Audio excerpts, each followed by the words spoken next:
ओम श्री अनंत कोटि ब्रह्मांड नायक राजाधिराज योगिराज पार ब्रह्म श्री सच्चिदानंद समर सद्गुरु साईनाथ महाराज आपकी जय हो। हे गुरुवर, आज साईं सचरित्र का अध्याय 4 का पठन करने जा रहा हूँ। गुरुदेव कृपा करें, आशीर्वाद दें कि ये अध्याय सबके चित्त में उतरे, जो भी इसका मनन करें, इसका श्रवण करें, उनके चित्त में उतरे और सभी प्राणियों को, सभी भक्तों को इस साईं सचरित्र के अध्याय 4 से लाभ हो। आइए अध्याय 4 श्री साईं सचरित्र का शुरू करते हैं, जिसमें श्री साईं बाबा का शिरडी में प्रथम आगमन, संतों का अवतार कार्य, पवित्र तीर्थ शिरडी, श्री साईं बाबा का व्यक्तित्व, गोली बुआ का अनुभव, श्री विट्ठल का प्रकट होना, क्षीर सागर की कथा, दास गणों का प्रयाग स्नान, श्री साईं बाबा का शिरडी में प्रथम आगमन, 3 वाड़े। आइए इसमें से पहला संतों का अवतार कार्य। भागवत गीता 4 अध्याय 7-8 में भगवान श्री कृष्ण कहते हैं कि जब जब धर्म की हानि और अधर्म की वृद्धि होती है, तब तब मैं अवतार धारण करता हूँ। धर्म स्थापन, दुष्टों का विनाश तथा साधु जनों के परित्राण के लिए मैं युग युग में जन्म लेता हूँ। साधु और संत भगवान के प्रतिनिधि स्वरूप हैं। वे उपयुक्त समय पर प्रकट होकर अपनी कार्य प्रणाली द्वारा अपना अवतार कार्य पूर्ण करते हैं। अर्थात जब ब्राह्मण, क्षत्रिय और वैश्य अपने कर्तव्यों से विमुख हो जाते हैं, तब जब शूद्र उच्च जातियों के अधिकार छीनने लगते हैं, जब धर्म के आचार्यों का अनादर तथा निंदा होने लगती है, जब लोग निषिद्ध भोज्य पदार्थों और मदिरा आदि का सेवन करने लगते हैं, जब धर्म की आड़ में निंदित कार्य होने लगते हैं, जब जब भिन्न भिन्न धर्मावलंबी परस्पर लड़ने लगते हैं, जब ब्राह्मण संध्यादि कर्म छोड़ देते हैं, कर्मठ पुरुषों को धार्मिक कृत्यों में अरुचि उत्पन्न हो जाती है, जब योगी ध्यानादि कर्म छोड़ देते हैं और जब जन साधारण की ऐसी धारणा हो जाती है कि केवल धन, संतान और स्त्री ही सर्वस्व है, तथा इस प्रकार जब लोग सत्य मार्ग से विचलित होकर अधपतन की ओर अग्रसर होने लगते हैं, तब संत प्रकट होकर अपने उपदेशों एवं आचरण के द्वारा धर्म की संस्थापना करते हैं। वे समुद्र के ज्योति स्तंभ की तरह हमारा उचित मार्गदर्शन करते तथा सत्य पथ पर चलने को प्रेरित करते हैं। इसी मार्ग पर अनेकों संत निमृतिनाथ, ज्ञानदेव, मुक्ताबाई, नामदेव, गौरा, गोड़ाई, एकनाथ, तुकाराम, नरहरि, नरसिंह भाई, सजन कसाई, सांवता माली और रामदास तथा कई अन्य संत सत्य मार्ग का दिग्दर्शन कराने के हेतु भिन्न भिन्न अवसरों पर प्रकट हुए और इन सब के पश्चात शिरडी में श्री साईं बाबा का अवतार हुआ। आइए अब पढ़ते हैं पवित्र तीर्थ शिरडी। अहमदनगर जिले में गोदावरी नदी के तट बड़े ही भाग्यशाली हैं, जिन पर अनेक संतों ने जन्म धारण किया और अनेकों ने वहां आश्रय पाया। ऐसे संतों में श्री ज्ञानेश्वर महाराज प्रमुख थे। शिरडी अहमदनगर जिले के कौपरगांव तालिका में है।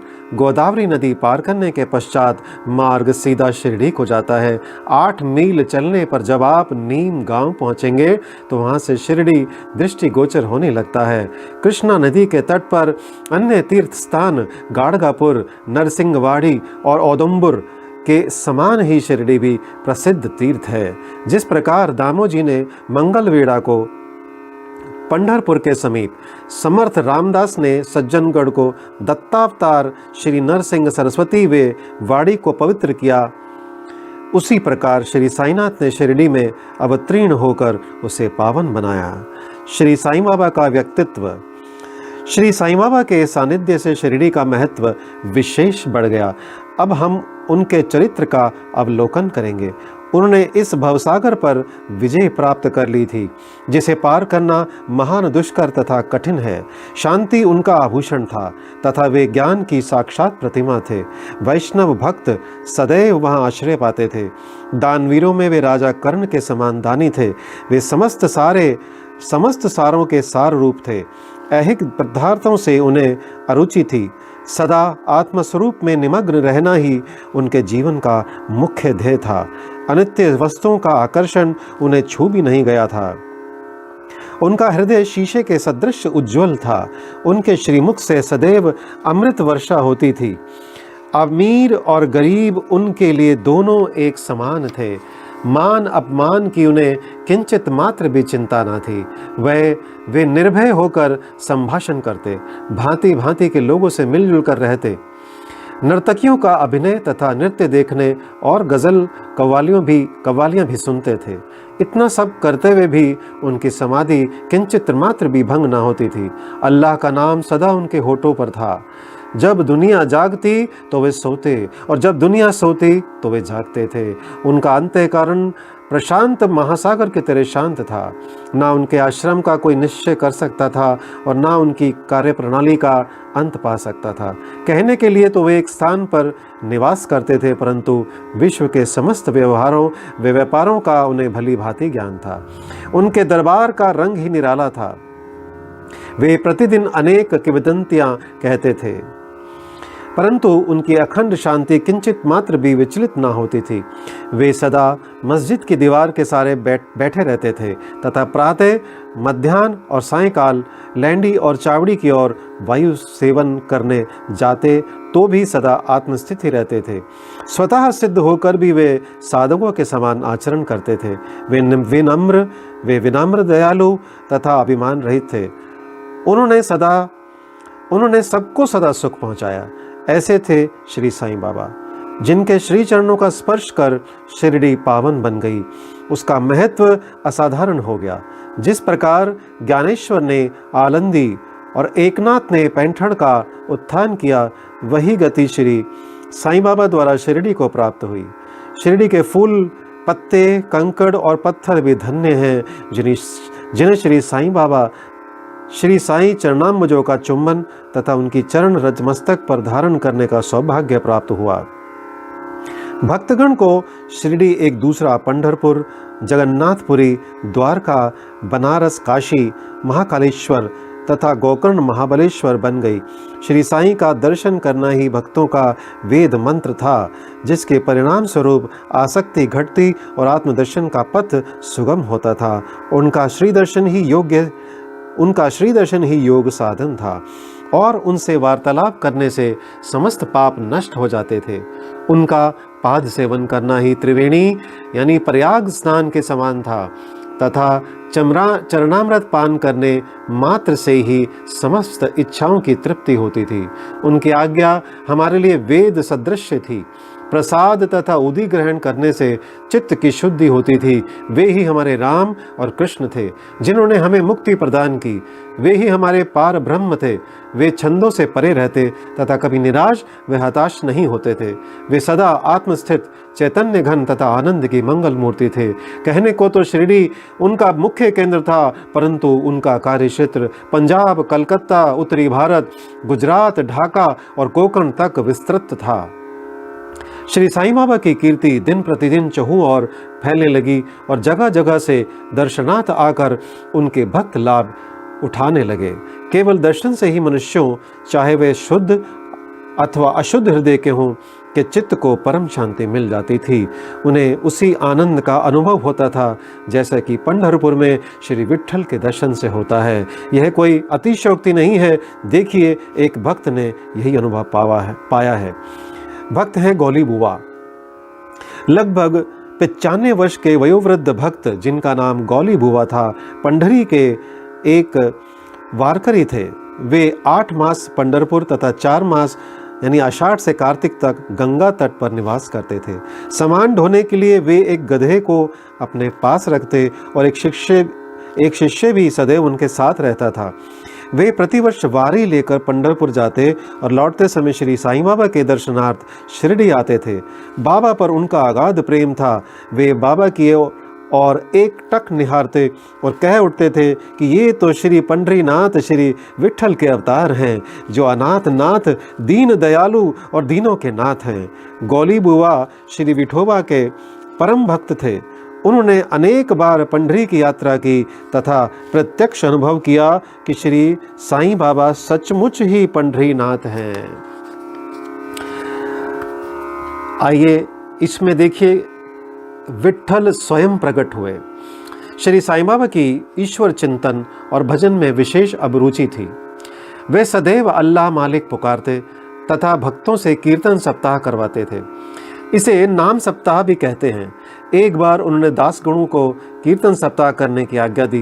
दासगणों ने बाबा से कहा कि आपकी आज्ञा मुझे शिरोधार्य है, परंतु इस बात का आश्वासन मिलना चाहिए कि सप्ताह के अंत में विट्ठल अवश्य प्रकट होंगे। बाबा ने अपना हृदय स्पर्श करते हुए कहा कि विट्ठल अवश्य प्रकट होंगे, परंतु साथ ही भक्तों में श्रद्धा व तीव्र उत्सुकता का होना भी अनिवार्य है। ठाकुरनाथ की डंकपुरी, विट्ठल की पंढरी, रणछोड़ की द्वारका, यही तो है। किसी को दूर जाने की आवश्यकता नहीं है। क्या विट्ठल कहीं बाहर से आएंगे? वे तो यहीं विराजमान है। जब भक्तों में प्रेम और भक्ति का स्रोत प्रवाहित होगा तो विट्ठल स्वयं ही यहाँ प्रकट हो जाएंगे। सप्ताह समाप्त होने के बाद विट्ठल भगवान इस प्रकार प्रकट हुए। काका साहेब दीक्षित सदैव की भांति स्नान करने के पश्चात जब ध्यान करने को बैठे तो उन्हें विट्ठल के दर्शन हुए। दोपहर के समय जब वे बाबा के दर्शनार्थ मस्जिद पहुंचे तो बाबा ने उनसे पूछा, क्यों विट्ठल पाटिल आए थे ना, क्या तुम्हें उनके दर्शन हुए? वे बहुत चंचल हैं, उनको दृढ़ता से पकड़ लो। यदि थोड़ी भी असावधानी की तो वे बचकर निकल जाएंगे। यह प्रातःकाल की घटना थी और दोपहर के समय उन्हें पुनः दर्शन हुए। उसी दिन एक चित्र बेचने वाला विठोबा के 25-30 चित्र लेकर वहां बेचने को आया। यह चित्र ठीक वैसा ही था जैसा कि काका साहेब दीक्षित को ध्यान में दर्शन हुए थे। चित्र देखकर और बाबा के शब्दों का स्मरण कर काका साहेब को बड़ा विस्मय और प्रसन्नता हुई। उन्होंने एक चित्र सहर्ष खरीद लिया और उसे अपने देवघर में प्रतिष्ठित कर दिया। ठाणा के अवकाश प्राप्त मामलतदार श्री बी देव ने अपने अनुसंधान के द्वारा यह प्रमाणित कर दिया है कि शिरडी पंढरपुर की परिधि में आती है। दक्षिण में पंढरपुर श्री कृष्ण का प्रसिद्ध स्थान है, अतः शिरडी ही द्वारका है।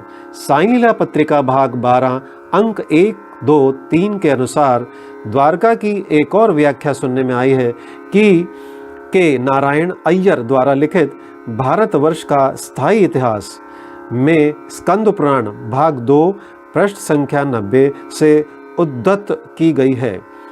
इस प्रकार है,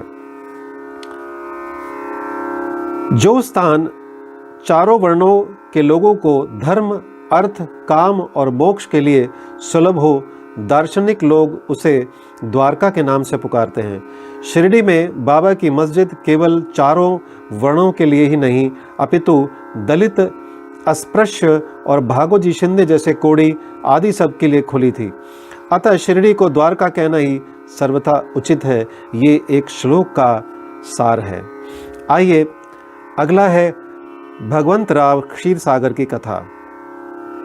श्री विट्ठल पूजन में बाबा को कितनी रुचि थी, यह भगवंतराव क्षीरसागर की कथा से स्पष्ट है।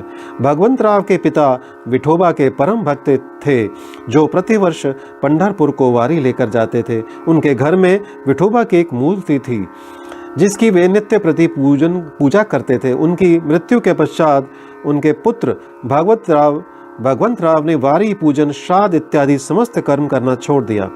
जब भगवंतराव शिरडी आए तो बाबा उन्हें देखते ही कहने लगे कि इनके पिता मेरे परम मित्र थे, इसी कारण मैंने इन्हें यहाँ बुलाया है। इन्होंने कभी नैवेद्य अर्पण नहीं किया तथा मुझे और विठोबा को भूखों मारा है, इसलिए मैंने इन्हें यहाँ आने को प्रेरित किया है। अब मैं इन्हें हठ पूर्वक पूजा में लगा दूंगा। अगला है दासगणों का प्रयाग स्नान। गंगा और यमुना नदी के संगम पर प्रयाग प्रसिद्ध पवित्र तीर्थ स्थान है। हिंदुओं की ऐसी भावना है कि वहाँ स्नानादि करने से समस्त पाप नष्ट हो जाते हैं। इसी कारण प्रत्येक पर्व पर सहस्त्रों भक्तगण वहाँ जाते हैं और स्नान का लाभ उठाते हैं। एक बार दासगणों ने भी वहाँ जाकर स्नान करने का निश्चय किया। इस विचार से वे बाबा से आज्ञा लेने उनके पास गए। बाबा ने कहा कि इतनी दूर व्यर्थ भटकने की क्या आवश्यकता है, अपना प्रयाग तो यही है, मुझ पर विश्वास करो। आश्चर्य, महान आश्चर्य! जैसे ही दासगणों बाबा के चरणों पर नत हुए तो बाबा के श्री चरणों से गंगा यमुना की धारा वेग से प्रवाहित होने लगी। यह चमत्कार देखकर दासगणों का प्रेम और भक्ति उमड़ पड़ी। आंखों से अश्रुओं की धारा बहने लगी। उन्हें कुछ अंतस्फूर्ति हुई और उनके मुख से श्री साईं बाबा की स्तोत्रस्विनी स्वतः प्रभावित होने लगी। अगला है श्री साईं बाबा का शिरडी में प्रथम आगमन। श्री साईं बाबा के माता पिता, उनके जन्म और जन्म स्थान का किसी को भी ज्ञान नहीं है। इस संबंध में बहुत छानबीन की गई। बाबा से तथा अन्य लोगों से भी इस विषय में पूछताछ की गई, परंतु कोई संतोषप्रद उत्तर अथवा सूत्र हाथ ना लग सका। यथार्थ में हम लोग इस विषय में सर्वथा अनभिज्ञ हैं। नामदेव और कबीरदास जी का जन्म अन्य लोगों की भांति नहीं हुआ था। वे बाल रूप में प्रकृति की गोद में पाए गए थे। नामदेव भीमरथी नदी के तीर पर गोनाई को और कबीर भागीरथी नदी के तीर पर तमाल को पड़े मिले थे। और ऐसा ही श्री साईं बाबा के संबंध में भी था। वे शिरडी में नीम वृक्ष के तले 16 वर्ष की तरुणावस्था में स्वयं भक्तों के कल्याणार्थ प्रकट हुए थे। इस समय में भी वे पूर्ण ब्रह्मज्ञानी प्रतीत होते थे। स्वप्न में भी उनको किसी लौकिक पदार्थ की इच्छा नहीं थी। उन्होंने माया को ठुकरा दिया था और मुक्ति उनके चरणों में लौटती थी। शिरडी ग्राम की एक वृद्ध स्त्री नाना चौपदार की माँ ने उनका इस प्रकार वर्णन किया है। एक तरुण स्वस्थ फुर्तीला तथा अति रूपवान बालक सर्वप्रथम नीम वृक्ष के नीचे समाधि में लीन दिखाई पड़ा। सर्दी व गर्मी की उन्हें किंचित मात्र भी चिंता ना थी। उन्हें इतनी अल्प आयु में इस प्रकार कठिन तपस्या करते देखकर लोगों को महान आश्चर्य हुआ। दिन में वे किसी से भेंट नहीं करते थे और रात्रि में निर्भय होकर एकांत में घूमते थे। लोग आश्चर्यचकित होकर पूछते फिरते थे कि इस युवक का कहाँ से आगमन हुआ है। उनकी बनावट तथा आकृति इतनी सुंदर थी कि एक बार देखने मात्र से लोग आकर्षित हो जाते थे। वे सदा नीम वृक्ष के नीचे बैठे रहते थे और किसी के द्वार पर ना जाते थे। यद्यपि वे देखने में युवक प्रतीत होते थे, परंतु उनका आचरण महात्माओं के सदृश था। वे त्याग और वैराग्य की साक्षात प्रतिमा थे। एक बार एक आश्चर्यजनक घटना हुई। एक भक्त को भगवान खंडोबा का संचार हुआ। लोगों ने शंका निवारणार्थ उनसे प्रश्न किया कि हे देव, कृपया बतलाइए कि ये किस भाग्यशाली पिता के संतान है और इनका कहाँ से आगमन हुआ है। भगवान खंडोबा ने एक कुदाली मंगवाई और एक निर्दिष्ट स्थान पर खोदने का संकेत किया। जब वह स्थान पूर्ण रूप से खोदा गया तो वहां एक पत्थर के नीचे ईंटें पाई गई। पत्थर को हटाते ही एक द्वार दिखा जहां 4 दीप जल रहे थे। उन दरवाजों का मार्ग एक गुफा में जाता था जहां गोमुखी आकार की इमारत, लकड़ी के तख्ते, मालाएं आदि दिखाई पड़ी। भगवान खंडोबा कहने लगे कि इस युवक ने इस स्थान पर 12 वर्ष तपस्या की है। तब लोग युवक से प्रश्न करने लगे, परंतु उसने यह कहकर बात टाल दी कि यह मेरे श्री गुरुदेव की पवित्र भूमि है, अतएव मेरा पूज्य स्थान है। तब लोगों ने उस दरवाजे को पूर्ववत बंद कर दिया। जिस प्रकार अश्वत्थ तथा औदुंबर वृक्ष पवित्र माने जाते हैं, उसी प्रकार बाबा ने भी इस नीम वृक्ष को उतना ही पवित्र माना और प्रेम किया। मालसापति तथा शिरडी के अन्य भक्त इस स्थान को बाबा के गुरु का समाधि स्थान मानकर सदैव नमन किया करते थे। अगला है 3 वाड़े। नीम वृक्ष के आसपास की भूमि श्रीहरि विनायक साठे ने मोल ले ली और उस स्थान पर एक विशाल भवन का निर्माण किया, जिसका नाम साठे वाड़ा रखा गया। बाहर से आने वाले यात्रियों के लिए वह वाड़ा ही एकमात्र विश्राम स्थान था। जहाँ सदैव भीड़ रहा करती थी। नीम वृक्ष के नीचे चारों ओर चबूतरा बांधा गया। सीढ़ियों के नीचे दक्षिण की ओर एक छोटा सा मंदिर है, जहाँ भक्त लोग चबूतरे के ऊपर उत्तराभिमुख होकर बैठते हैं। ऐसा विश्वास किया जाता है कि जो भक्त गुरुवार तथा शुक्रवार की संध्या को वहां धूप, अगरबत्ती आदि सुगंधित पदार्थ जलाते हैं, वे ईश कृपा से सदैव सुखी होंगे। यह वाड़ा बहुत पुराना तथा जीर्ण शीर्ण स्थिति में था तथा इसके जीर्णोद्धार की नितांत आवश्यकता थी, जो संस्थान द्वारा पूर्ण कर दी गई। कुछ समय के पश्चात एक दूसरे वाड़े का निर्माण हुआ, जिसका नाम दीक्षित वाड़ा रखा गया। काका साहेब दीक्षित कानूनी सलाहकार यानी सॉलिसिटर थे। जब इंग्लैंड में थे तब वहां उन्हें किसी दुर्घटना से पैर में चोट आ गई थी। उन्होंने अनेक उपचार किए, परंतु पैर अच्छा ना हो सका। नाना साहब चांदोरकर ने उन्हें बाबा की कृपा प्राप्त करने का परामर्श दिया, इसलिए उन्होंने सन 1909 में बाबा के दर्शन किए। उन्होंने बाबा से पैर के बदले अपने मन की पंगुता दूर करने की प्रार्थना की। बाबा के दर्शन से उन्हें इतना सुख प्राप्त हुआ कि उन्हें स्थायी रूप से शिरडी में रहना स्वीकार कर लिया। उन्होंने स्थायी रूप से शिरडी में रहना स्वीकार कर लिया और इसी कारण उन्होंने अपने तथा भक्तों के हेतु एक वाड़े का निर्माण कराया। इस भवन का शिलान्यास दिनांक 9/12/1910 को किया गया। उसी दिन अन्य दो विशेष घटनाएं घटित हुई। पहली, श्री दादा साहेब खारपड़े को घर वापस लौटने की अनुमति प्राप्त हो गई और दूसरा, चावड़ी में रात्रि को आरती आरंभ हो गई। कुछ समय में वाड़ा संपूर्ण रूप से बन गया और रामनवमी 1911 के शुभ अवसर पर उसका यथाविधि उद्घाटन कर दिया गया। इसके बाद एक और वाड़ा मानो एक शाही भवन नागपुर के प्रसिद्ध श्रीमंत बूटी ने बनवाया। इस भवन के निर्माण में बहुत धनराशि लगाई गई। उनकी समस्त निधि सार्थक हो गई, क्योंकि बाबा का शरीर अब वहीं विश्रांति पा रहा है और फिलहाल वह समाधि मंदिर के नाम से विख्यात है।